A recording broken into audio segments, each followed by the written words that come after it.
ಇವತ್ತು ನಾನು ಗೊಜ್ಜು ಅವಲಕ್ಕಿ ಮಾಡ್ತಾ ಇದ್ದೀನಿ. ಗೊಜ್ಜು ಅವಲಕ್ಕಿ ಮಾಡಲಿಕ್ಕೆ ಏನೇನು ಸಾಮಗ್ರಿಗಳು ಬೇಕು ಅಂತ ನೋಡೋಣ ಬನ್ನಿ. ಅವಲಕ್ಕಿ ಈ ಕಪ್ಪಿಂದ ನಾನು 1.5 ಕಪ್ಪಷ್ಟು ಅವಲಕ್ಕಿ ತೊಗೊಂಡಿದ್ದೀನಿ. ಒಂದು ಅರ್ಧ ಕಪ್ಪಷ್ಟು ಶೇಂಗಾ ಬೀಜ, 1 ಟೇಬಲ್ ಸ್ಪೂನಷ್ಟು ಎಳ್ಳು ತೊಗೊಂಡಿದ್ದೀನಿ, 1 ಕಪ್ಪಷ್ಟು ಒಣ ಕೊಬ್ಬರಿನ ತುರಿದುಬಿಟ್ಟು ತೊಗೊಂಡಿದ್ದೀನಿ. ನಂತರ ರುಚಿಗೆ ತಕ್ಕಷ್ಟು ಉಪ್ಪು, 1 ಟೇಬಲ್ ಸ್ಪೂನಷ್ಟು ಕಡಲೆಬೇಳೆ, 2 ಟೇಬಲ್ ಸ್ಪೂನು ಉದ್ದಿನಬೇಳೆ, 1 ಟೇಬಲ್ ಸ್ಪೂನು ಕೊತ್ತಂಬರಿ ಬೀಜ, 1/4 ಟೀ ಸ್ಪೂನು ಮೆಂತೆಕಾಳು, 1 ಟೀ ಸ್ಪೂನಷ್ಟು ಜೀರಿಗೆ, ಒಂದು ಸ್ವಲ್ಪ ಕರಿಬೇವು, 1 ನಿಂಬೆಹಣ್ಣಿನ ಗಾತ್ರ ಹುಣಸೆಹಣ್ಣು, ಒಂದು ಸ್ವಲ್ಪ ಬೆಲ್ಲ ಮತ್ತು ಒಂದು 50 ಗ್ರಾಮಷ್ಟು ಎಣ್ಣೆ ತೊಗೊಂಡಿದ್ದೀನಿ. ಅವಲಕ್ಕಿಯನ್ನು ನಾನು 2 ಸರಿ ನೀರಿಗೆ ಹಾಕಿ ತೊಳೆದ್ಬಿಟ್ಟು ಅರ್ಧ ಗಂಟೆ ಫ್ಯಾನ್ ಗಾಳಿಗೆ ಹಾಕಿ ಒಣಗಿಸ್ಕೊಂಡಿದ್ದೀನಿ. ಈಗ ಇದನ್ನು ನಾನು ಕೇವಲ ಬಿಸಿ ಮಾಡ್ಕೊಳ್ತೀನಿ, ಉರಿಯಲ್ಲ. ಈಗ ಬಿಸಿ ಆಗಿದೆ, ನಾನು ಇದನ್ನು ಮಿಕ್ಸಿ ಜಾರ್ಗೆ ಹಾಕ್ಕೊಳ್ತೀನಿ. ಸ್ಟವ್ ಆನ್ ಮಾಡಿಬಿಟ್ಟು ಈಗ ಕೊತ್ತಂಬರಿ ಬೀಜ ಮತ್ತು ಕಡಲೆಬೇಳೆ ಫ್ರೈ ಆಗಿದೆ. ಉದ್ದಿನಬೇಳೆನ ಹಾಕ್ಕೊಳ್ತಾ ಇದ್ದೀನಿ. ಹಾಗೆ ಇದು ಮೆಂತೆಕಾಳನ್ನು ಸಹಿತ ಹಾಕ್ಕೊಂಡಿದ್ದೀನಿ, ಜೀರಿಗೆ ಸಹಿತ ಹಾಕ್ಕೊಂಡಿದ್ದೀನಿ.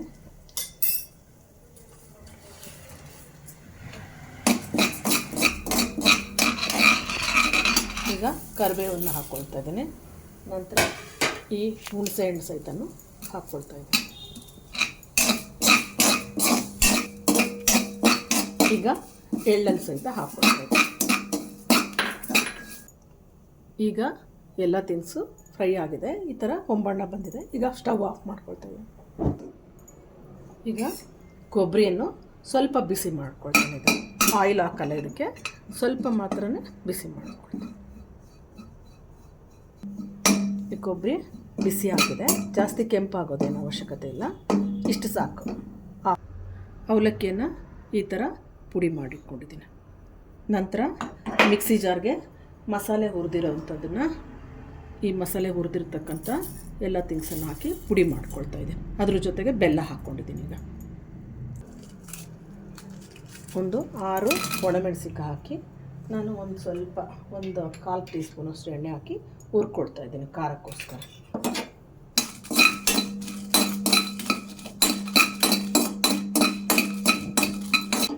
ಇದನ್ನು ಪೌಡ್ರ್ ಮಾಡ್ಕೊಳ್ತೀನಿ ಮಿಕ್ಸಿ ಜಾರ್. 1/4 ಸ್ಪೂನು ಸಾಸಿವೆ, ನಂತರ 1/4 ಸ್ಪೂನಷ್ಟು ಜೀರಿಗೆ, 1-2 ಒಣಮೆಣಸಿನ್ಕಾಯಿ ಚೂರು, ನಂತರ ಒಂದು ಅರ್ಧ ಬಟ್ಲ ಶೇಂಗಾ, ಸ್ವಲ್ಪ ಕರಿಬೇವು, ನಂತರ ಸ್ವಲ್ಪ 1/4 ಟೀ ಸ್ಪೂನಷ್ಟು ಹಿಂಗೆ,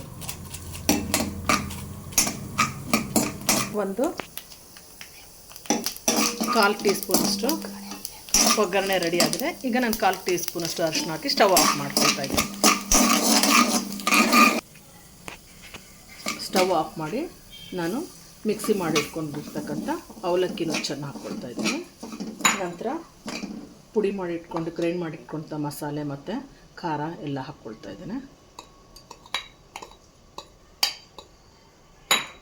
ನಂತರ ರುಚಿಗೆ ತಕ್ಕಷ್ಟು ಉಪ್ಪು, ನಾನು ಅರ್ಧ ಟೀ ಸ್ಪೂನು ಮತ್ತೊಂದು ಅರ್ಧ ಟೀ ಸ್ಪೂನಷ್ಟು ಉಪ್ಪು ಹಾಕ್ಕೊಳ್ತಾ ಇದ್ದೀನಿ. ಮತ್ತು ಒಣ ಕೊಬ್ಬರಿ, ಇದನ್ನು ನಾನು ಮಿಕ್ಸಿ ಮಾಡ್ಕೊಂಡಿಲ್ಲ, ತುಂಬ ಸಣ್ಣದಾಗಿ ನಾನು ತುರ್ಕೊಂಡಿರೋದ್ರಿಂದ ಇದನ್ನು ಹಾಗೆ ಹಾಕ್ಕೊಳ್ತಾ ಇದ್ದೀನಿ. ಈಗ ಗೊಜ್ಜು ಅವಲಕ್ಕಿ ರೆಡಿಯಾಗಿದೆ. ನಾನು ಅದಕ್ಕೆ ಒಂದು 50 ಗ್ರಾಮಷ್ಟು ಮಾತ್ರ ಒಂದು ಬೌಲಿಗೆ ಹಾಕ್ಕೊಳ್ತಾ ಇದ್ದೀನಿ. 50 ಗ್ರಾಮ್ ಅವಲಕ್ಕಿ ಪುಡಿಗೆ ಒಂದು 100 ಗ್ರಾಮಷ್ಟು ಬಿಸಿ ನೀರನ್ನು ಹಾಕ್ಕೊಳ್ಬೇಕು.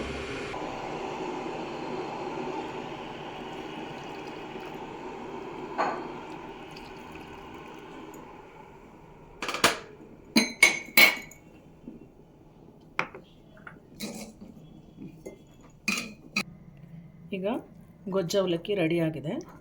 ನಾನು ಹಾಕಿರೋ ನೀರು ಸ್ವಲ್ಪ ಜಾಸ್ತಿ ಆಗಿದೆ, ಒಂದು ಅರ್ಧ ಕಪ್ಪಷ್ಟು ನೀರನ್ನು ಕಡಿಮೆ ಹಾಕ್ಕೊಳ್ಳಿ.